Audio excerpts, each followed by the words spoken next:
Of you. हमने previous class में kettle, गोट, सीप, कैमल, पिग के न्यूट्रिशन के बारे में स्टडी किया। हम आज पोल्ट्री न्यूट्रिशन, फाउल न्यूट्रिशन, कुक्कुट पोषण के बारे में स्टडी करेंगे। मुर्गी पालन या पोल्ट्री प्रोडक्शन एक कुटीर और रूरल बिजनेस से शुरू होकर अब एक लार्ज स्केल पर इसका प्रोडक्शन होने लगा है।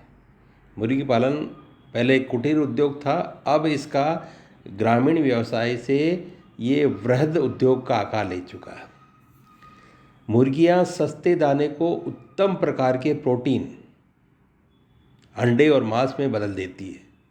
मुर्गियों में ये कैपेसिटी होती है कि दाना सस्ता हो और उसको हाई क्वालिटी प्रोटीन और मीट में बदल देती है।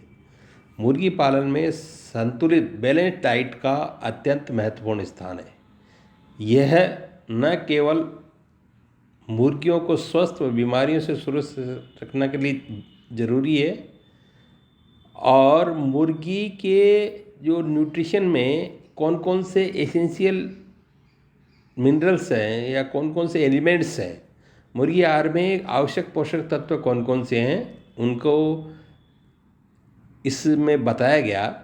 वो मुख्य रूप से पहला है वाटर, पानी। पानी एक सबसे सस्ता और मुख्य एलिमेंट है। एक अंडे में 2/3 भाग पानी ही होता है। दाने को गर्म करने, पचाने, शरीर के अंदर से खराब तत्वों को बाहर निकालने और मुर्गी का तापक्रम सामान्य बनाए रखने के लिए मुर्गी को पानी की आवश्यकता होती है। जो पोल्ट्री न्यूट्रिशन है में लगभग 10% नमी होनी चाहिए। पोल्ट्री न्यूट्रिशन में लगभग 10% नमी होनी चाहिए। इससे ज़्यादा नमी होने पर इसमें फफूंद लग जाएगी और कम नमी होने पर धूलनुमा डस्टी हो जाएगा। पोल्ट्री में आहार में क्या है कि लगभग 10% नमी होनी चाहिए, और इससे ज़्यादा नमी होने पर इसमें फफूंद लग जाती है और कम नमी होने पर डस्टी हो जाएगा। तो ये तो था पानी के बारे में, जो कि आवश्यक पोषक तत्व है। दूसरा आवश्यक पोषक तत्व है कार्बोहाइड्रेट। ये मुर्गियों में ऊर्जा प्रदान करने के लिए ज़रूरी है। ये अनाजों, उनके बाई प्रोडक्ट्स में मिलता है। ये कुक्कुट आहार में 60 से 70% तक मिलाए जाते हैं।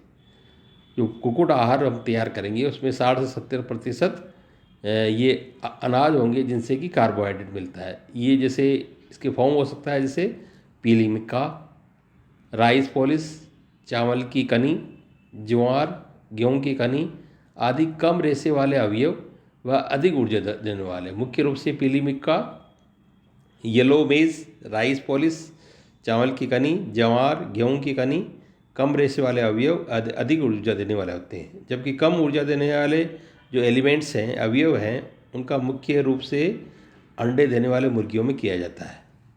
और प्रोटीन अंडा उत्पादन और बढ़ोतरी स्वास्थ्य के लिए प्रोटीन बहुत आवश्यक है। अंडे की सफ़ेदी व मांसपेशियाँ प्रोटीन से बनी होती है। मुर्गी के आहार में 11 अमीनो एसिड्स का होना अति आवश्यक है, जिसमें से कुछ अति आवश्यक अमीनो एसिड्स हैं जैसे आर्जिनिन, ग्लाइसिनिन, सिस्टीन, मिथियोनिन, और जो कि इसमें बताया गया चैप्टर में ट्रिप्टोफैन और लाइसिन। तो ये 11 अमीनो एसिड्स है जिनमें से कुछ अति आवश्यक है जैसे आर्जिनिन, ग्लाइसिन, सिस्टीन, मिथानिन, ट्रिप्टोफैन और लाइसिन। प्रोटीन मुख्य रूप से 2 सोर्स से प्राप्त होता है। यानी जैसे इसके सोर्सेस क्या है, प्रोटीन 2 सोर्स, एक तो वेजिटेबल सोर्स जैसे मूंगफली की खल, तिल की खल, सोयाबीन खल, नारियल मील इत्यादि। दूसरा होता है अन्य प्रकार की प्रोटीन जैसे मछली का चूरा, फिश मील, मीट मील, मांस का चूरा आदि जीवों से प्राप्त होता है। दूसरा जो तीसरा नेक्स्ट जो एलिमेंट है दैट इज़ वसा। मुर्गी आहार में वसा ऊर्जा का अच्छा स्रोत है जो मुर्गी का तापमान बनाए रखने में सहायक होती है। वसा में कार्बोहाइड्रेट की तुलना में 2.25 गुना अधिक ऊर्जा होती है और वह मुर्गी कुल भार का 17% व अंडे का 10% वसा ही होती है। मुर्गी में क्या, कुल भार का 17% और अंडे का 10% वसा ही होती है। मुर्गी आहार में 2 से 5% तक वसा मिलाया जा सकता है। तो ये मुर्गी आहार में वसा एनर्जी का अच्छा सोर्स है। नेक्स्ट है इसमें खनिज या हम कहेंगे मिनरल मैटर। खनिज तत्व हड्डियों, अंडे के छिलके, पाचन और रोग प्रतिरोधक क्षमता के लिए आवश्यक है। मुर्गी में जो खनिज तत्व है वो हड्डियों के लिए, अंडों के छिलकों के लिए और रोग प्रतिरोधक क्षमता बनाए रखने के लिए आवश्यक है।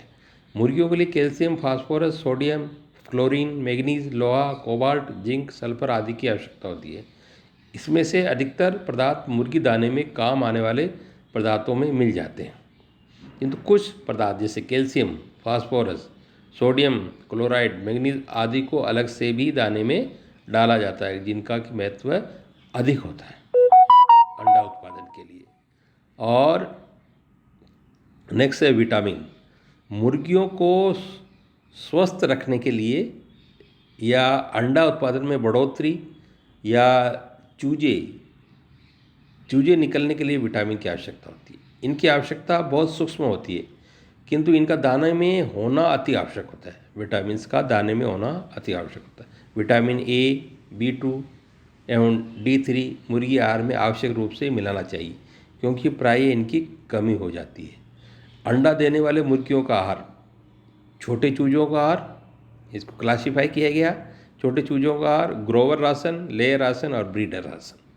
जो छोटे चूजे हैं इनका आहार होगा 0 से 8 सप्ताह आयु तक, ग्रोवर का 9 से 20 सप्ताह तक, लेयर का 20 सप्ताह की आयु के बाद, और ब्रीडर राशन ब्रीडिंग मुर्गियों के लिए। अब है ब्रॉयलर का राशन। ब्रॉयलर का आहार, ब्रॉयलर स्टार्टर आयु तक, छोटे चूजों के लिए ये 0 से 6 सप्ताह के लिए, और ब्रॉयलर फिनिशर 6 सप्ताह के पश्चात। तो ये तो था अंडा देने वाले मुर्गियों को डिस्टिंग्विश किया गया, छोटे चूजे, ग्रोवर, लेयर और ब्रीडर, और ये तो था अंडा देने वाले। और जो मीट के लिए ब्रॉयलर का आहार, ये ब्रॉयलर स्टार्टर और ब्रॉयलर फिनिशर के रूप में इसको क्लासीफाई किया गया था। नेक्स्ट इसमें जो टेबल में दिखाया गया कुक्कुट के लिए आवश्यक पोषक तत्व तालिका, इसमें जो तत्व हैं, और दूसरा पॉइंट है स्टार्टर, ये 0 से 8 सप्ताह, ग्रोवर 9 से 20 सप्ताह, लेयर 20 सप्ताह पश्चात, ब्रॉयलर स्टार्टर, ब्रॉयलर फिनिशर। अब इसमें मेटाबोलाइज एनर्जी प्रति किलोग्राम, स्टार्टर में 2700 से 2900, ग्रोवर में 2600 से 2800, और लेयर में 2900 से 3000, और ब्रॉयलर में 3100 और ब्रॉयलर फिनिशर में 3200। तो इस टेबल से ये निष्कर्ष निकला कि ब्रॉयलर को एनर्जी की ज़्यादा आवश्यकता होती है कंपेरेटिव टू लेयर। और ये प्रोटीन प्रतिशत, प्रोटीन की मात्रा इन परसेंटेज, तो प्रोटीन स्टार्टर 20%, ग्रोवर 16, लेयर 15, और ब्रॉयलर को प्रोटीन 23 से 25%। इसी तरह ऊर्जा व प्रोटीन अनुपात, ये ऊर्जा एवं प्रोटीन का अनुपात हायर रहता है ब्रॉयलर फिनिशर में 150 से 160। अब कैल्शियम प्रतिशत, ये कैल्शियम प्रतिशत लगभग सेम है, 1 से 1.5%, और लेयर में 2 से 2.5। लेयर में थोड़ा सा कैल्शियम की मात्रा ज़्यादा आवश्यकता होती है। फास्फोरस भी लेयर में मात्रा ज़्यादा है, बाकी सब में 0.8%। अब इसी तरह साल्ट सब में लगभग सेम रहेगा 0.5%। विटामिन ए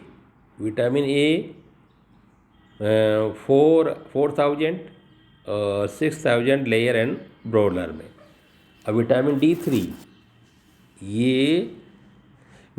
D3 भी इसमें लेयर में ज़्यादा आवश्यकता रहेगी। अब संतुलित आहार के लिए घटकों का अनुपात। कुक्कुट आहार अनेक प्रकार के होते हैं, जैसे स्टार्टर, गोअर, ब्रॉयलर, राशन। इन सभी के आहार में विभिन्न घटकों की अलग अलग मात्रा प्रयोग में नीचे दी गई तालिका अनुसार मिलाई जाती है। कुक्कुट आहार के लिए घटकों का अनुपात, जैसे कार्बोहाइड्रेट, ये स्टार्टर 0 से 8, ग्रोवर 9 से 20, लेयर 20 सप्ताह से अधिक, ब्रॉयलर स्टार्टर 0 से 8 और ब्रॉयलर फिनिशर 6 सप्ताह से अधिक।